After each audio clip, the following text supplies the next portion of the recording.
하나님 말씀은 사도행전 17장 16절부터 18절까지 말씀되겠습니다. 제가 한 절, 여러분들이 한 절, 마지막 절을 같이 하겠습니다. 바울이 아덴에서 그들을 기다리다가 그 성에 우성이 가득하던 것을 보고 마음에 격분하여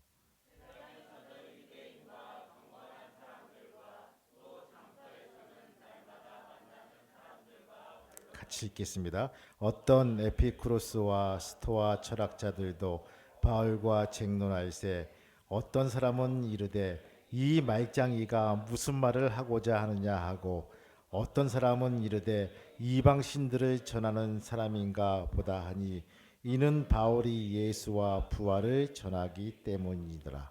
아멘. 아멘. 오늘 특별하게 우리가 찬송을 준비했습니다. 청년부 우리 일동 나오셔가지고 하나님께 영광 돌리겠습니다. 사전 인사.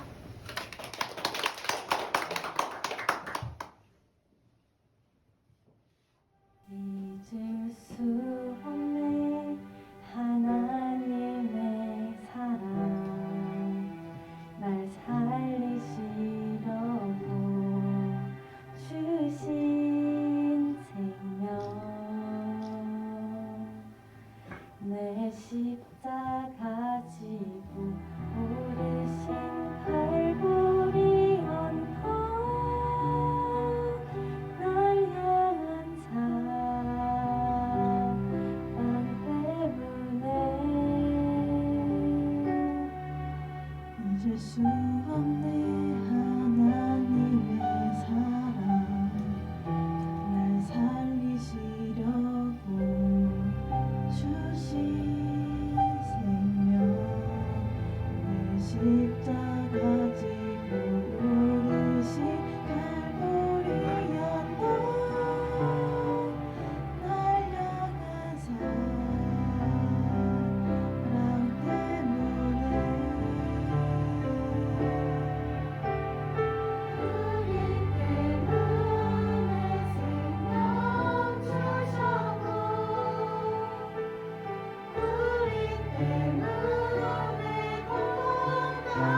감사합니다. 우리 인사하시겠습니다.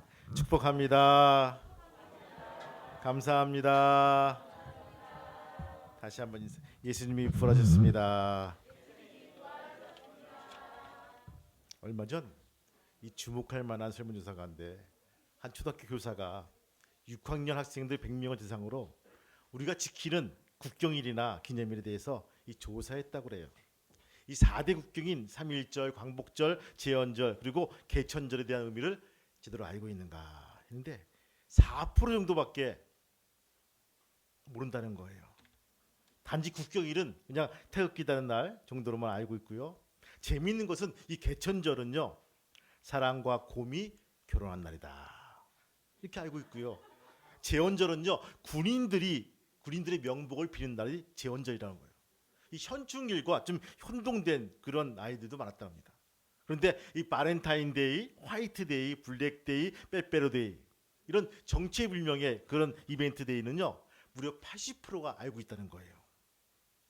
날짜와 의미를 정확하게 파악하고 있다는 것입니다.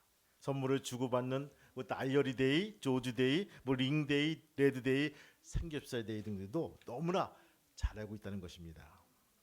정말 걱정스러운 일이 아닐 수가 없죠. 우리나라의 존재 근거가 되는 역사적 사건을 기리고 그 의미와 정신을 깃닫고자 국경일을 정해놓았습니다. 이것을 잊는다면 오늘의 우리는 도대체 누구인가? 정체성을 잃어버리고 말 것입니다. 또한 우리는 도대체 왜 존재하는가? 그 존재의 의미를 잃어버리고 맙니다. 더 깊이 들어가서 우리 기독교인들의 기독교 절기에 대한 생각은 어떨까요? 그 사건을 기리고 그 의미와 정신을 오늘 계승하고 있습니까? 기독교 절기에 대해서 기독교인에 대한 생각은요. 세 가지로 구분할 수가 있습니다. 첫 번째, 어제의 사건으로 기념하는 사람들이 많다는 것입니다. 주님의 부활을 믿고 감사합니다. 주님께서 부활하심을 기억하고 정성을 다해서 기념합니다. 그러나 오늘 나의 삶과는 직접적인 연관을 맺지 못합니다. 어제 주님의 부활이 오늘 나의 삶에 별로 영향을 미치지 못한다는 거예요.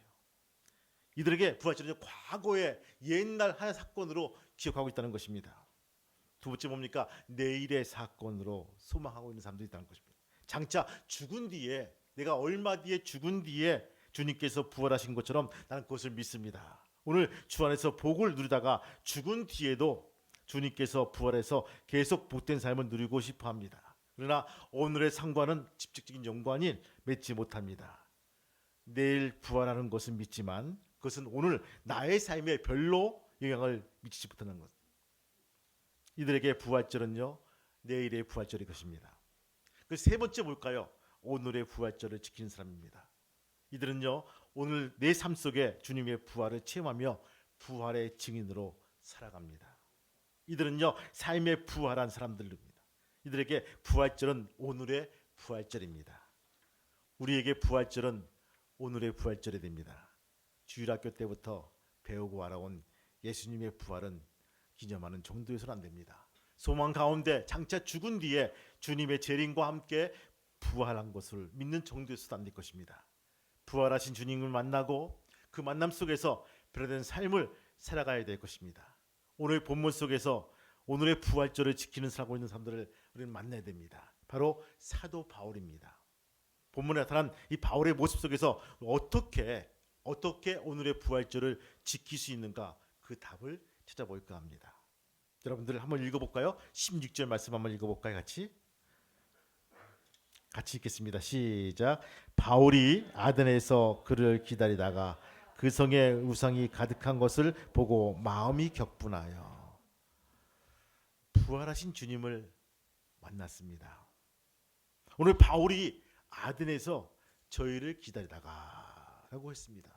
무슨 말일까요? 여러분, 바울은 제2차 전도여행 때 베레아에서 선교하던 중에 데살로니가 유대인들이 바울을 베레아에 있다는 소식을 듣고 거기까지 쫓아옵니다.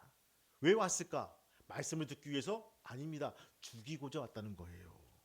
그때 몇몇 믿음의 형제들이 인도를 받아서 아테네로 피난 갑니다. 지금 실라와 디모데는요, 이 베레아에 남아 있었는데 저들이 올 때까지 아테네에 머물면서 기다리고 있는 사실을 말하고 있습니다. 지금 바울은 한참 선교 여행을 하고 있습니다. 박해를 무릅쓰고 복음을 전하고 있습니다. 그러나 바울은 원래 기독교를 박해던 사람이었습니다. 기독교인들을 잡아다가 옥에 가두고 교회를 괴롭히는 일을 앞장선 사람입니다. 심지어 외국에까지 쫓아가서 기독교인들을 박해했던 사람입니다. 그러나 이 사람이 180도 변한 것입니다. 어떻게? 바울이 이렇게 변한 사실은 무엇일까요? 바울이 예수를 만났기 때문입니다. 할렐루야, 이거예요. 사도행전 9장 말씀 보니까요, 자세한 내용이 거기에 표현되어 있습니다. 저가 기독교인을 잡아 예루살렘으로 끌어오려고 다메섹이라는 먼 타국의 도시에까지 가고자 했습니다. 다메섹이 가까워간 도중에 예수를 만나게 됩니다. 9장 3절 말씀 보니까 호련히 하늘로부터 빛이 저를 비추는지라 땅에 엎드려져 들음에 소리쳐 가로되 바울아 사울아 내가 어찌하여 나를 핍박하느냐 하시거늘 대답하여 주여 뉴시오니까 그랬을 나는 내가 핍박하는 예수라라고 합니다. I am 예수, 자신의 이름을 밝히는 거예요.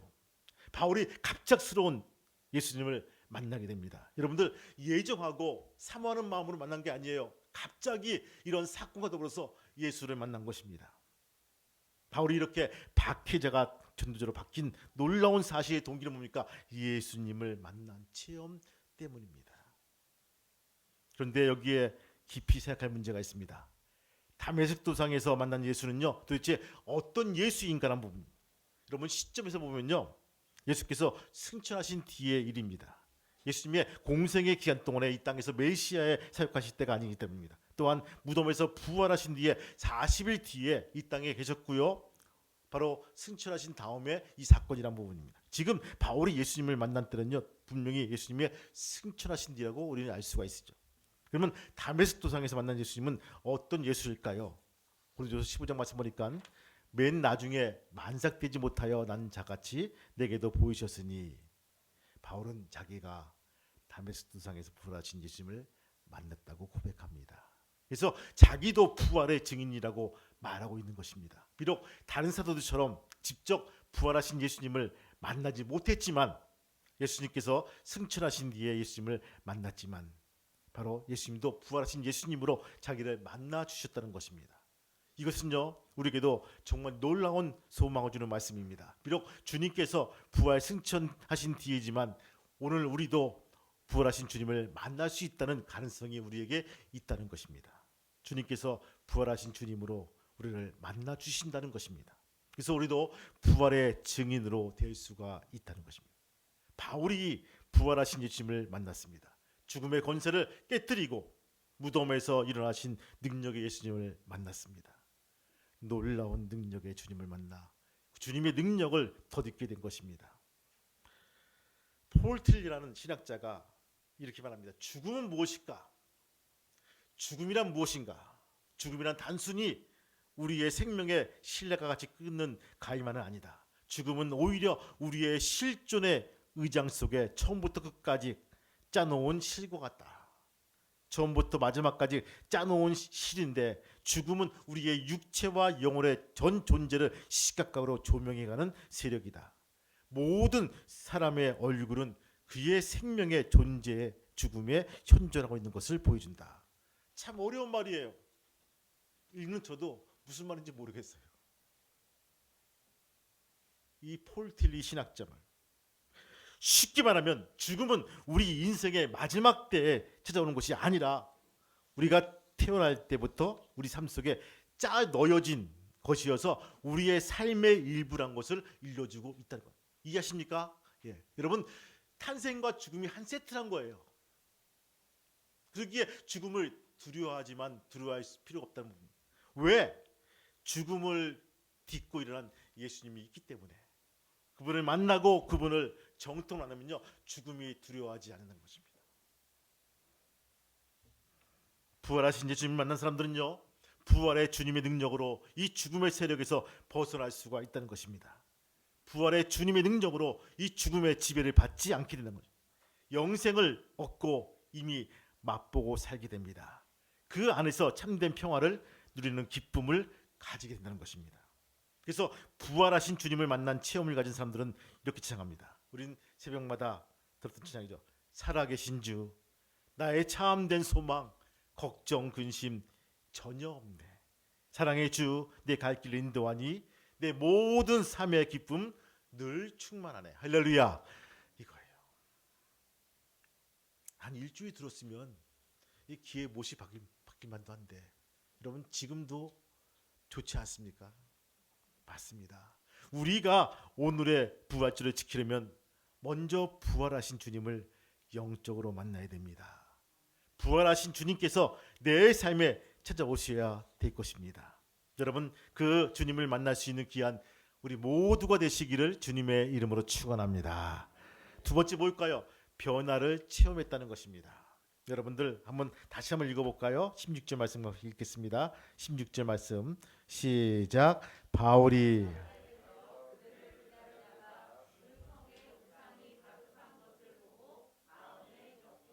아멘. 그 성에 우상이 가득한 것을 보고 마음이 격분했다라고 했습니다. 여러분 아덴이라는 동네, 지금의 현지명은 아테네죠. 도시 곳곳에 우상이 서 있는 것을 보고 화가 났다는 거예요. 아덴은요 고대 그리스의 문명의 본산지입니다. 고대 그리스의 문명은요 그리스 신화가 바탕을 두고 있습니다. 여러분 그리스 신화에 올림포스, 제우스를 비롯한 12신의 이야기를 중심으로 셀 수 없는 많은 신과 인간사 이야기로 구성되어 있습니다. 당시 아덴에는요 제우스를 비롯한 12신을 섬기는 제단이 세워져 있었고요. 곳곳에는 셀 수 없이 많은 신의 형상을 한 우상들로 가득했습니다. 23절 보니까 그것도 모자라서 혹시 자기들이 모르는 신이 있는데 그 신에 대한 숭배까지 빠질까봐 우리가 알지 못하는 신에게 감사하노니라고 표현되어 있어요. 이 모습을 지켜본 이 바울은 견딜 수가 없습니다. 바울은 신명기 20장 이하에 보면요, 너를 위하여 새긴 우상을 만들지 말며 또 위로 하늘에 있는 것이나 아래에 있는 것이나 땅에 있는 것이나 땅 아래에 있는 물속에 있는 것이나 아무 형상이든지 만들지 말며 그것들에게 절하지 말며 그것들을 섬기지 말라. 나 여호와 너희 하나님은 질투하는 하나님인즉. 할렐루야. 하나님의 마음을 느낄 수가 있는 것입니다. 저들이 하나님을 미워하고 하나님을 조롱하고 있다는 것을 깨닫게 됐습니다. 견디기 힘든 분노가 이 앞에서 일어납니다. 부활하신 예수님을 만난 뒤 바울은요 구체적인 변화를 체험합니다. 여러분 가운데 구체적인 변화가 있기를 주님의 이름으로 축원합니다. 하나님께서 기뻐하시는 것을 기뻐할 수 있게 되었습니다. 하나님께서 미워하시는 것을 같이 미워할 수 있게 됩니다. 우리는 부활하신 예수님을 만나고 나면 나도 모르게 코드가 바뀝니다. 어떤 코드로? 세상의 코드가 아니라 하나님이 기뻐하신 코드로 바뀐다는 것입니다. 하나님께서 미워하시는 것은요 나도 미워하게 돼요. 부활하신 주님을 만나고 나니까 나도 모르게 이 바뀐다는 것입니다. 여러분들 하나님이 싫어하신 것을 나도 싫어하게 되고 하나님의 마음에 내 마음에 맞추게 됩니다. 놀라운 변화를 일어나게 된 것을 보게 됩니다. 여러분 부활이라는 불후의 명작을 남긴 러시아의 문호 톨스토이는요 자신이 어떻게 새 사람이 되었는가에 대해서 이렇게 고백합니다. 예수님의 말씀을 들은 뒤에 제 삶의 변화가 일어났습니다. 이전에 제가 바라던 것을 바라지 않게 되었으며 제가 결코 바라지 않았던 것을 바라게 되었습니다. 이전에 저의 눈에 악으로 보였던 것이 선으로 보였으며 선으로 보였던 것이 악으로 보였습니다. 맞습니다. 우리가 부활하신 주님을 만나고 나면요 내가 변합니다. 더욱 주님을 닮아가게 됩니다. 근본 부활절에 우리가 더 많이 변화해서 더 주님을 닮아가기를 바랍니다. 이것이 오늘의 부활절을 지키는 사람들의 나타나는 너무나 소중한 자산이란 것입니다. 여러분들 우리 옆 사람이 변하고 앞 사람이 변하고 우리 마누라가 변하고 우리 자식이 변하고 다 감사한 일이겠죠. 그러나 먼저 내가 변할 수 있는 우리 모두가 되시기를 주님의 이름으로 축복합니다. 세 번째 뭡니까? 부활을 전했다는 것입니다. 여러분들 18절 말씀 한번 읽어볼까요?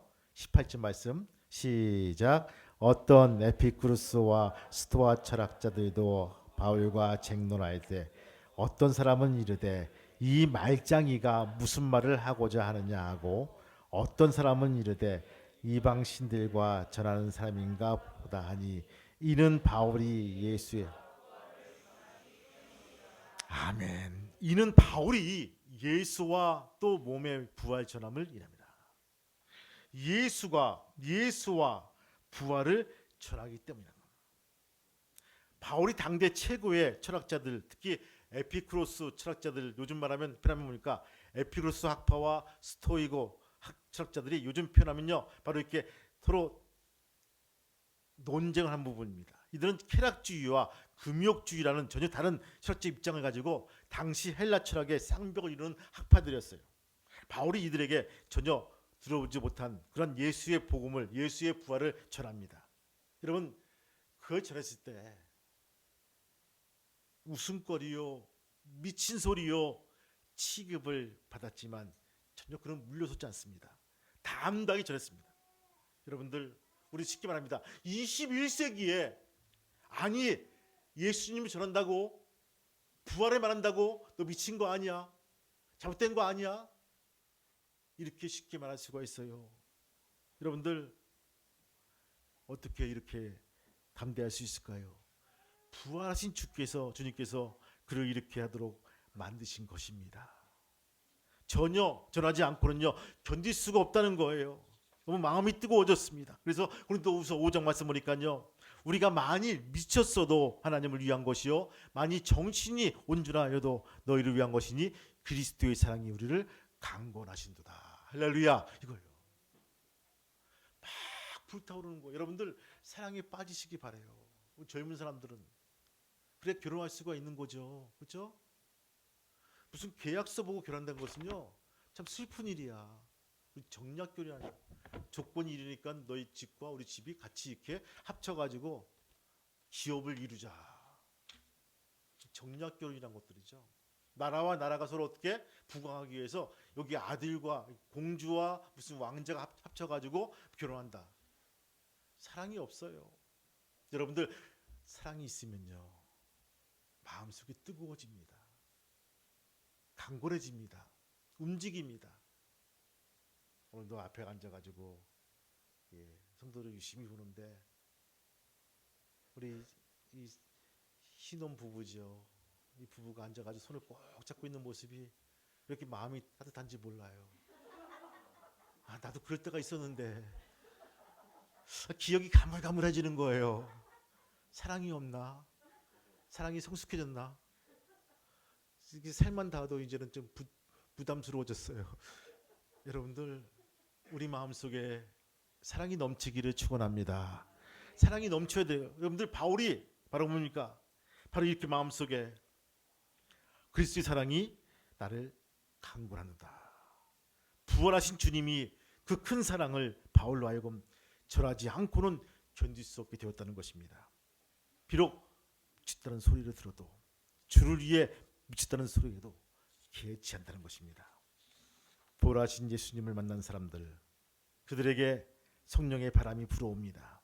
그 바람이 심령에 불면요, 가만히 있을 수가 없습니다.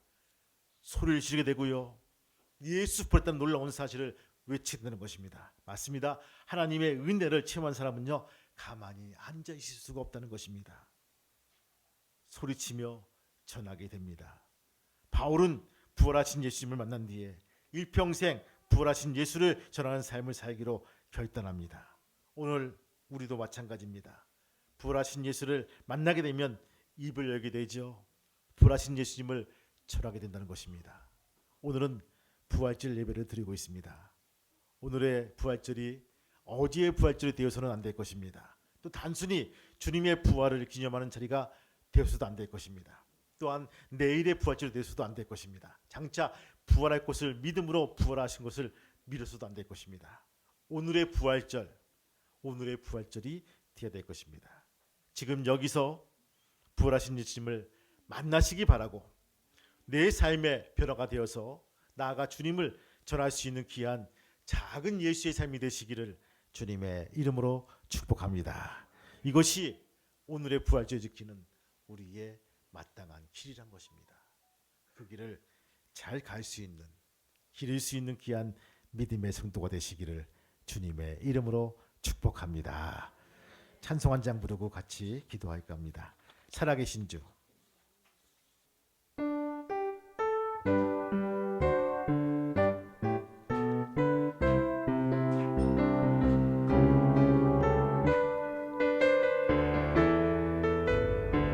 살아계신 주, 살아계신 주, 나의 참된 소망, 걱정 근심 전혀 없네.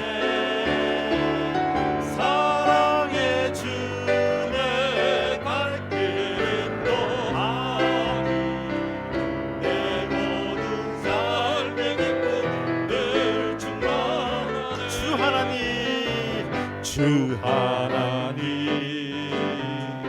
독생자 예수 날 위하여 오시었네. 내 모든 죄 용서하시고 죽음에서 부활하신 나의 구세주, 아멘. 살아계신 주, 나의 참된 소망, 걱정 근심 전혀 없네. 사랑의 주, 내 갈 길 인도하니 내 모든 삶의 기쁨 늘 충만하네. 살아계신 주, 살아계신 주, 나의 참된 소망, 걱정 근심 전혀 없네. 사랑의 주, 내 갈 길 인도하니 내 모든 삶의 기쁨 늘 충만하네. 눈을 감습니다. 우리 이 시간 같이 기도합시다. 정말 살아계신 주님을 내가 믿고 만나길 소망하십니까? 꼭 만나기를 바랍니다. 그리고 변화를 받아서 주님을 증거하는 귀한 믿음의 사람이 되길 소망합니다. 주님, 이 시간 만나 주옵소서. 하나님께 간절하게 기도하겠습니다.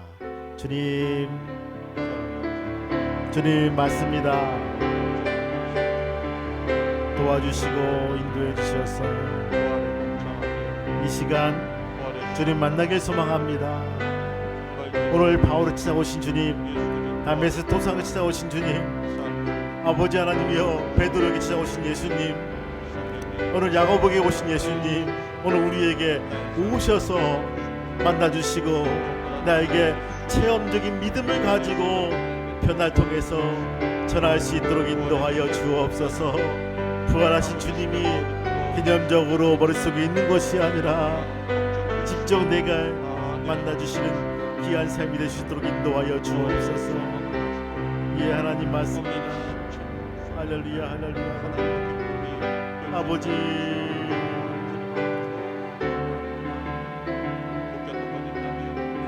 아멘, 아멘, 아멘, 아멘.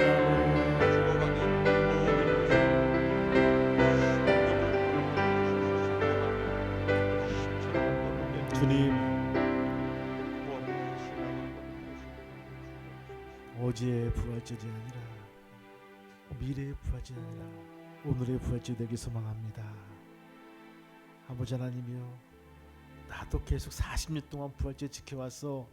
이것이 아니라 오늘 부활하신 주님을 만나게 도와주시고 내가 변화받고 내 가정과 내 직장과 사회를 좀 밝힐 수 있는 귀한 작은 예수의 삶이 될 수 있도록 도와주옵소서. 많이 힘들다고 하지만 정말 살만 나고 입만 나는 귀한 우리의 공동체가 되길 소망합니다.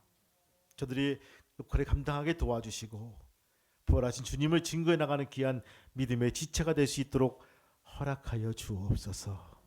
예수님의 이름으로 기도합니다. 아멘.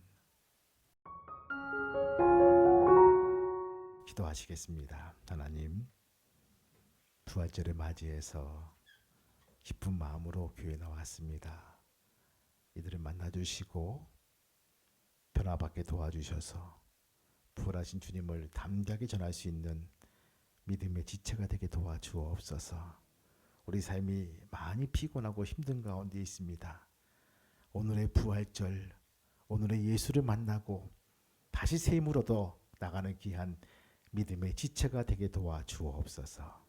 이제는 우리 주 예수 그리스도의 은혜와 하늘 아버지의 크신 사랑하심과 성령님의 감동과 기통 인도하심이 오늘 부활절을 맞이해서 나온 성도들과 그의 가정과 그의 직장과 그의 사업장과 자녀들 머리 위에 또한 아래교회 평화교회 위에 이제부터 영원토록 함께 하시기를 간절히 축복하며 기도하옵나이다.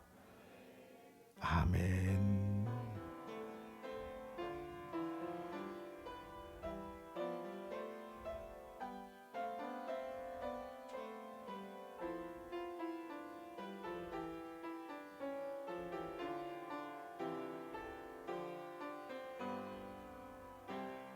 아멘.